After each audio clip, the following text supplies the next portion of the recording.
Hello students, today we will discuss exercise of the poem The Voice of the Rain. We will discuss question answer and figure of speech in this video. So let's get start the video. Question first, there are two voices in the poem. Who do they belong to? Which lines indicates this? In this poem two voices हैं, उनका जिक्र किया गया है. तो वो लाइनें हैं, कौन सी लाइनें हैं जो इंडिकेट करती हैं, उन चीज़ों से बिलोंग करती हैं. तो फर्स्ट इसका आंसर है the poem begins in a conversational tone. The two voices in the poem are the voice of the poet and the voice of the rain. दो वॉइस यहाँ पे इंक्लूड है, एक पोइट की और दूसरी रेन की. The lines that indicate the voice of the poet and the rain and who are thou said I to the soft falling shower. यहाँ पे सॉफ्ट फॉलिंग शावर किसको, रेन को कहा गया है. And the lines that indicate the voice of the rain are, कौन सी line है जो इंडिकेट करती है, I am the poem of earth said the voice of the rain. Next question है इसका क्वेश्चन नंबर 2. अब हम यहाँ पे डिस्कस करेंगे. Question number 2, what does the phrase stand to tell mean. Stand to tell phrase का meaning क्या होता है. तो इसका आंसर है the phrase stand to tell means that it is quite strange for the poet to believe and express in word that the soft falling rain replied to his question. At the beginning of the poem, the poet inquires of the rain about its identity, to which the rain replies that it is the poem of earth. Poem को identity किया गया है poem of earth के नाम पर. Next question, question number 3. There is a parallel drawn between rain and music. Which words indicate this? Explain the similarity between the two. दोनों में similarity है वो शो करनी है रेन और म्यूजिक में. तो देखिए इसका आंसर है the lines I am the poem of earth said by the voice of the rain reflects A connection between rain and poetry. ये लाइन जो हमने अभी पढ़ी है ये रेन और पोइट्री के बीच कनेक्शन है वो बताती है. This connection becomes more conspicuous in the final two line. कौन सी लाइन है, for song issuing from its birthplace after fulfillment wandering wrecked or unwrecked duly with love returns. तो ये लाइनें हैं, याद करनी है, क्वेश्चन भी अच्छा है. In these lines the poet draws similarities between rain and music, observing that the life cycle of rain and song are alike. The song issues from the heart of the poet and travels to reach others. It wanders and whether heard and enjoyed or not eventually returns to its creator with all due love. Similarity rain originates. तो ये जो line हमने पढ़ी ये line है, ये इन दोनों के बीच सिमिलरिटी है, ये शो करते हैं रेन और म्यूज़िक के बीच. ठीक है, अब answer is continue.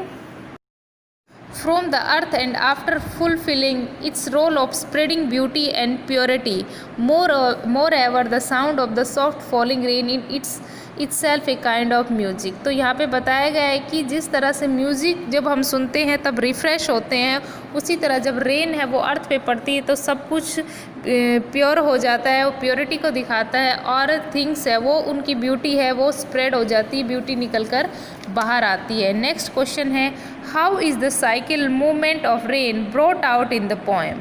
Compare it with what you have learned in science. तो इसका आंसर है in the poem the water rises from the land and the bottomless sea to reach the sky. Sky इस यहाँ पे sea को bottomless कहा गया है.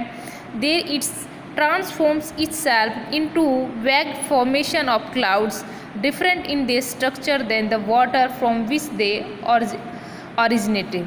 और यहाँ पे देखिए वाटर का फॉर्म है वो ओरिजिनेटिव कहा गया है. After wandering these clouds descends to the earth in the form of rain to provide relief to the drought ridden areas and infuse life to the unborn and latent seeds. और जब बारिश गिरती है तो जो डेजर्ट होते हैं वो भी खिल उठते हैं, अनबोर्न जो सीड्स है वो उग जाते हैं. The rain renders the earth that beauty and purity, और रेन है वो अर्थ के ऊपर ब्यूटी और शुद्धता प्योरिटी लेके आती है। In science we learn the cycling process of rain in terms like evaporations, condensations, precipitations, flowing rivers, ground water and ocean water etc. ये सभी पानी की फॉर्म है जो यहाँ पे दिखाई गई है। तो यहाँ पे देखिए नेक्स्ट क्वेश्चन है क्वेश्चन नंबर 5 है why are the last 2 lines put within bracket. तो the last lines of the poem have been put within bracket as they don't form the part of the conversation between the poet and the rain. These lines indicate the reflection, observation and thoughts of the poet. He makes observation and thoughts of the poet. He makes observation about the life course of his song and draws similarity between the life cycle of the song and rain. ठीक है student, ये question answer है। उसके बाद जो next 6 question है वहाँ पे अपोजिट वर्ड लिखने, तो आप लिख सकते हो डे का नाइट, रेक्ट का अनरेक्ट एंड राइज का डिसेंड। ठीक है, तो ये हमारा क्वेश्चन आंसर है, ये कंप्लीट हो गया है। अब हम यहाँ के जो फिगर ऑफ स्पीच हैं इन दिस पोएम वो डिस्कस करेंगे। Figures of speech, select the correct figure of speech from the option given below. तो यहाँ पे देखिए and who are the question mark said I to the soft falling shower.